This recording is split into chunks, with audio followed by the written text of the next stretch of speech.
Sensitive, curious, virtuosic, auteur, otherworldly, weird.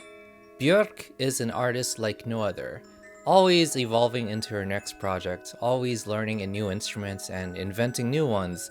Her polarizing voice has captured our imagination for decades and inspired the likes of Robin, Tom York, Dirty Projectors, Rosalia, animator director Naoko Yamada, and you watching this video, and me who made this video. Oh, I didn't see you there. My name is Ray, and I've been an Earth intruder ever since I saw VH1's Top 100 Music Videos of All Time, which featured Bjork's cover of It's Oh So Quiet, and I was immediately struck by the whimsical muppetry of the music video and how these everyday strange objects would have little hands and legs, and as soon as she started singing and she did the We're not live. I was just completely blown away, and I need to find out more about this person. And then I watched Dancer in the Dark, which is one of the most profoundly tragic performances ever captured on any camera.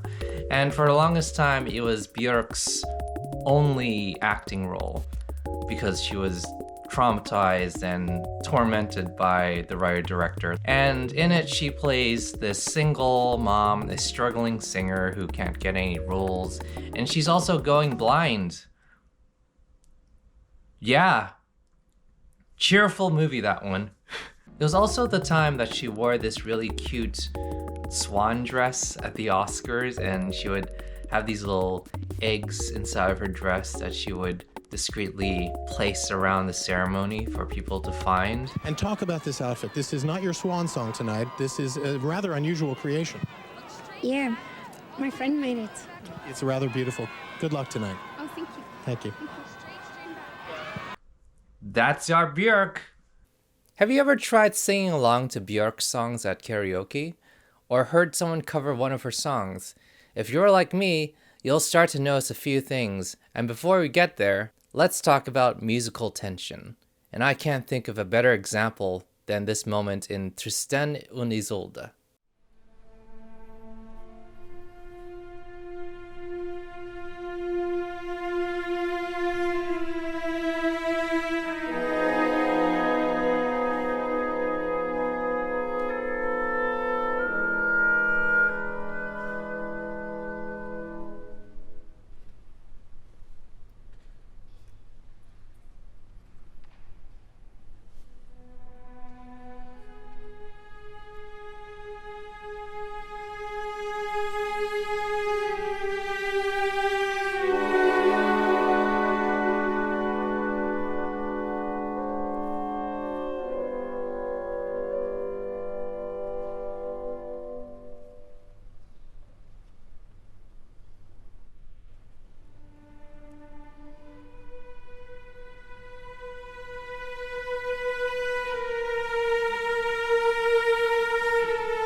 Did you hear how powerful that is?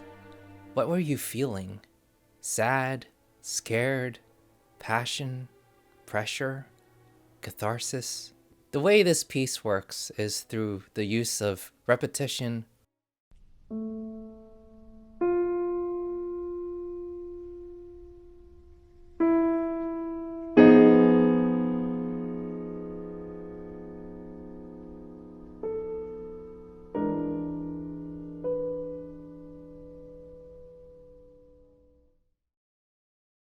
chromaticism, the immediate ascending and descending notes on the Western 12-note scale, how it builds up and down and develops dissonance.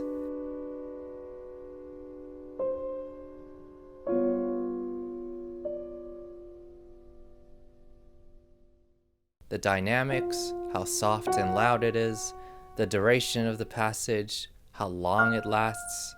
All of this adds up to one of the most intense overtures in all of Western classical music.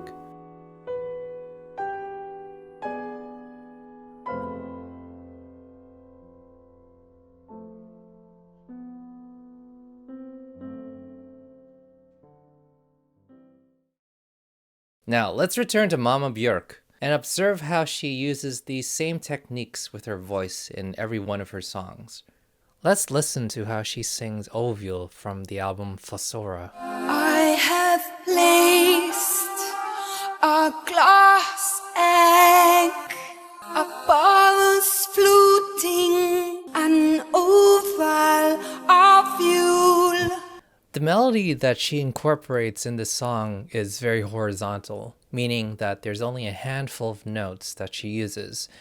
But the way she stretches each word and handles each phrase with as much patience as humanly possible really makes us hang on to her every word. Is returned to the world with the same grin, showing teeth. Her music gets challenging and nightmarish from time to time, especially through her post-Vespertine years. So how does Bjork collaborate and sing a cover? Let's take this example from 1994's Brit Awards with PJ Harvey singing I Can't Get No Satisfaction. I can get no satisfaction. I can get no satisfaction. And I try, and I try, and I try, and I try. Both PJ Harvey and Bjork understands that they occupy a certain space in the audio spectrum. Bjork handles the treble and PJ handles the bass. While they aren't completely in sync, it's still a standout moment to really capture what it is to have two soloists compete and find some sort of harmony. There's this interesting contrast between Bjork's raspiness and PJ Harvey's grounded approach to her singing.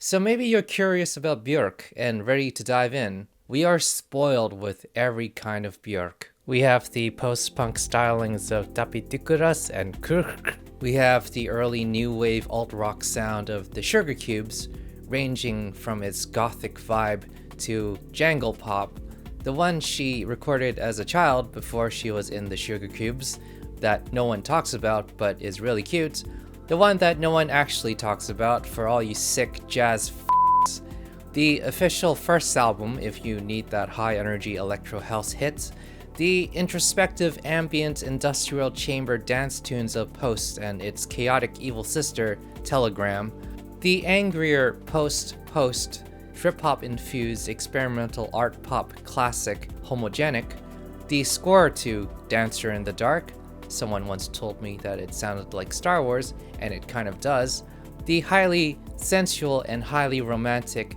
Icelandic folk-tinged Vespertine, my favorite. The one where she uses nothing but the human voice. This one is actually insane. The Japanese one. The one that was partly produced by Timbaland. Remember him? Oh no! The acoustic folk choir one with Dury projectors that was used to raise money to preserve the ocean, also my favorite. The educational iPad album with an app, tuning forks, and a Tesla coil. And the one for people who are perhaps not too sassy downloaders or don't have the time or energy to partake in the hunter-gathering rituals of the internet. The older I get, the more I understand what she meant. The apocalyptic, sad, orchestral breakup album, and the version that's all orchestra and Bjork, and its counterpart that's set in a floating island filled with mutated techno plant birds and generously layered with lots and lots of flutes. The Gabber Mushroom album that combines clarinet with distorted industrial kick beats, and whatever she decides to do next. So the next time you sit down with your music, pay attention to how she sings and ask yourself, how far can the human voice stretch? And what can we achieve with our own voices? Friends and curious viewers, thank you for watching. It's been a busy couple months on my side, and I hope that you've been finding your own meaning in your wonderful lives. Let me know in the comments what it was like the first time you heard Bjork and your favorite Bjork song. If you enjoyed this video, please leave a like, subscribe, and share it with a friend who really loves Bjork, or with someone who you think might find her interesting. The economy has been really tough right now, and anything helps me and other creators a whole lot. Love and peace. I'm Snackers Prime, and I'll see you next time.